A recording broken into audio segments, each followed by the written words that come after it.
Start. माननीय अध्यक्ष महोदय, हमारे शिक्षा आयोग की रिपोर्ट में एक बात बहुत अच्छी कही गई है और वह यह है कि हमें अपनी शिक्षा में विज्ञान को अधिक महत्व देना होगा।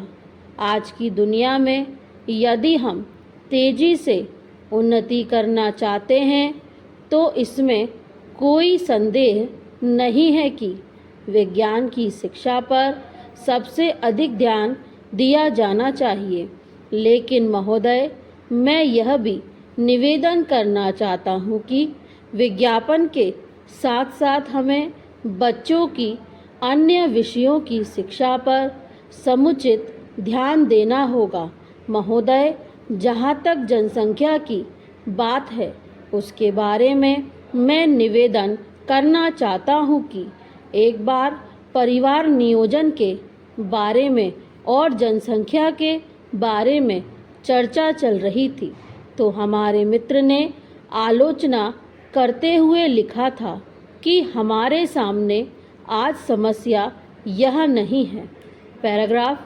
अध्यक्ष जी, राष्ट्रीय शिक्षा तथा अन्य भाषाओं के प्रश्नों पर मैं आज यहाँ चर्चा नहीं करना चाहता। इन दोनों विषयों पर चर्चा भाषा विधेयक के आने पर की जाएगी। मैं यह चाहता हूँ कि हम इस बात पर विचार करें कि शिक्षा का माध्यम कौन सी भाषा हो। मेरे विचार में शिक्षा के हित में इस बात की अत्यंत आवश्यकता है कि अपने देश में मातृभाषा को या जिसको हम अपने देश की राष्ट्रभाषा कहते हैं उसको शिक्षा का माध्यम बनाया जाए। उच्चतम शिक्षा का माध्यम भी मातृभाषा होनी चाहिए। इसमें पाठ्यपुस्तकों की कठिनाई हो सकती है, लेकिन यह कहना कि जब तक पाठ्यपुस्तकें ना बन जाएं तब तक मातृभाषा को शिक्षा का माध्यम ना बनाया जाए, यह गलत तर्क होगा।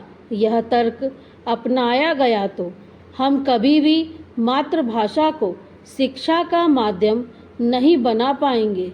यह तो वही बात हुई कि जब तक मैं तैरना नहीं सीख लूँगा तब तक पानी में पैर नहीं रखूँगा। इस तरह तो मैं यह समझता हूँ कि कभी तैरना नहीं सीखा जा सकता। इसलिए एक बार यह फैसला ले लें कि मातृभाषा को शिक्षा का माध्यम बनाया जाएगा और तत्काल यह फैसला लेकर शिक्षा शास्त्रियों से कहा जाए कि वे तेज़ी से पाठ्यपुस्तकें तैयार करें या उनका अनुवाद करें। विज्ञान की शिक्षा के बारे में अक्सर कहा जाता है कि विज्ञान की पढ़ाई का माध्यम मातृभाषा में होने से बड़ी कठिनाई का सामना करना पड़ेगा। मैं इस बात को नहीं मानता। मैं तो यह मानता हूँ कि मातृभाषा में विज्ञान की शिक्षा देना सबसे आसान है।